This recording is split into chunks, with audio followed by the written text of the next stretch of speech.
Hindi pa huli. Alam ba ang tao habang buhay may pag-asa? Totoo po. Nagre-regenerate ang ating katawan. Alam mo ba na every 3 months, nagpapalit ang dugo? Nagpapalit ang tissue every 6 months.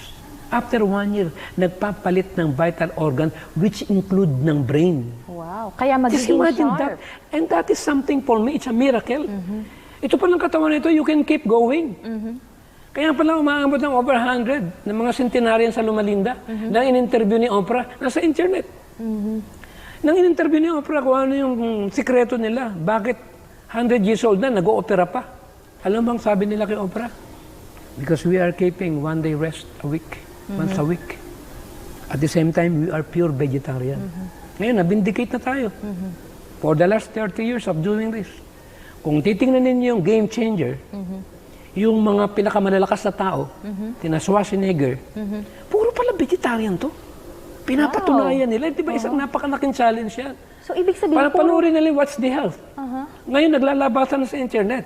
At sikat ngayon sa Amerika ang mga vegetarian. It means clean living ka. Pahuhuli ba tayo? Lalo na, wow. Hindi pa huli. Hindi ako talaga magpapahuli, Doc. Kasi kailangan maging threat din ako. Kaya nga sabi nga ni Chris Aquino, now na. Ayan, totoo yan. Now na talaga. Muna kang Oo. biglain. Paano mawawala yung taste bud mo, yung taste chemistry Totoo mo? yan. Oy, sinabi niyo yun, Doc, no? Mabalik ako doon. Kasi syempre, may iba sa atin or sa ating mga manonood na siguro interesado na rin sila kasi inaabangan nila kung may abs ba si Dr. Tam, di ba? Pero at the same time, gusto din namin malaman yung mga may sakit na, Doc. Paano naman yung mga, kasi nabanggit niyo po kanina, yung about sa natural healing within. So, ibig sabihin, kung ang isang tao ay merong high blood pressure, pwede ba itong manormalize? Ay, naku, bilis lang yan. Hindi naman yan problema ang sakit. Ayan. Napakadali yan, yung high blood pressure. Ayan. Huwag ka lang kumain ng maalat. Huwag ka kain ng mamantika. Yung mga M. Wow, Mamantika, maalat, mataba. Oh, mahirap ba yun? Eh, di huwag kang kumain ng masyadong maalat. Normal. Huwag kang kumain ng mamantika. Huwag kang kumain ng mamatamis. So, nabanggit nyo na rin, pati yung Huwag matamis vegetarian. para sa mga Pero hindi yung diabetic. vegetarian na pritong tokwa, dilata. Eh marami, vegetarian nga. Bibili ng mga dilata, puro preservative.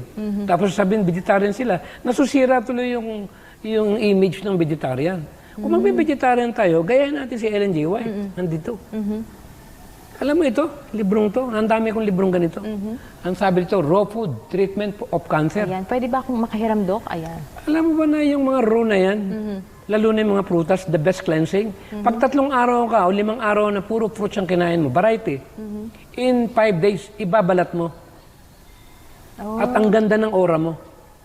Pero yung first day mo, medyo mahihirapan ka. Kasi yung mga fresh na yan yung napakabilis na magpabilis ng metabolism.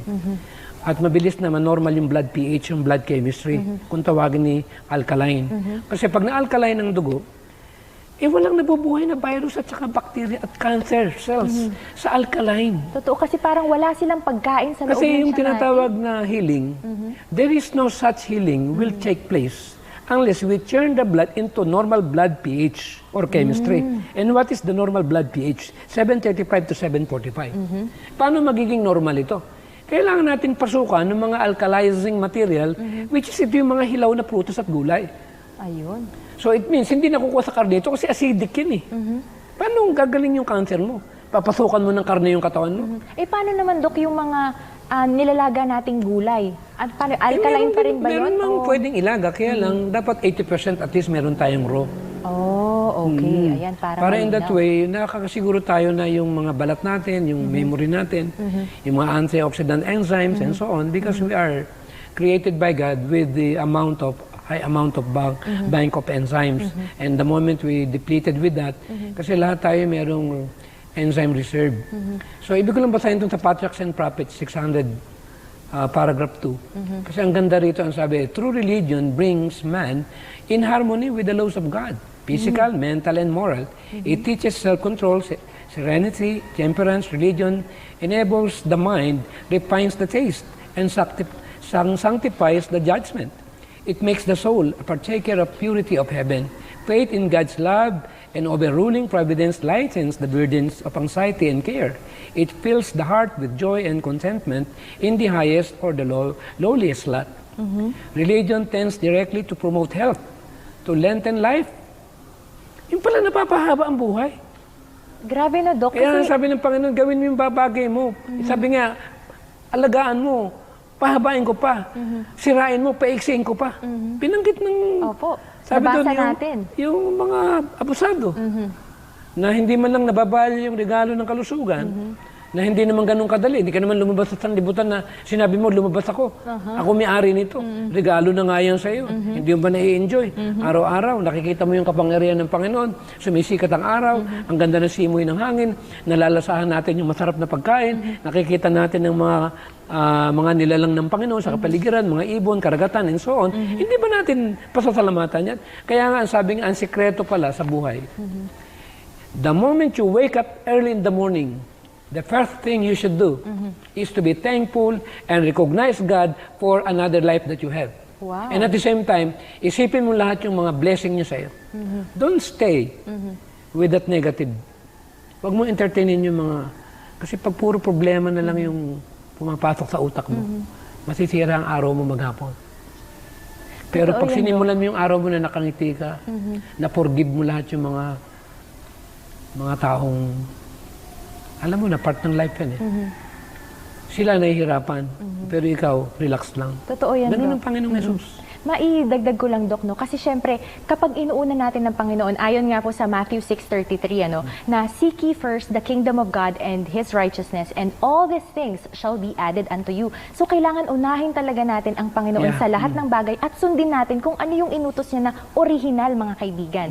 Ayan. So, syempre, Doc, hindi naman lingid sa kaalaman nyo na, syempre, may iba dyan na, ano ba yung yung vegan, kasi nasa natural na tayo. So, pag-usapan naman natin, Dog, yung difference ng vegetarian sa vegan. Kasi merong obo at merong lacto. At meron ng vegan. Pag sinabing vegan, ito yung wala talagang anything from animal material. For example, yung itlog, yung gatas, and everything. Dairy, wala Dairy, talaga. hindi talaga. Okay. Kasi siyempre, alam naman natin, I'm sorry masyado ng moderno yung mundo. Nilalagyan na recombine at bovine growth hormone ng baka para mag-lactate. Ang problema pa, serve nila sa internet, yung rendering plant, na laman ko yan nung late 80s. At nung 1996, in-interview nga ni Howard Lyman, si Oprah, na itong librong to, nung nabili ko during that time sa Glendale Adventist Book Center, nabasa ko na yung mga patay na hayop pala, dinadala sa rendering plant yan, ginigiling. Wow. At pinaprocess ito at tineturn ito sa bone meal. At pinapakain ito sa baka.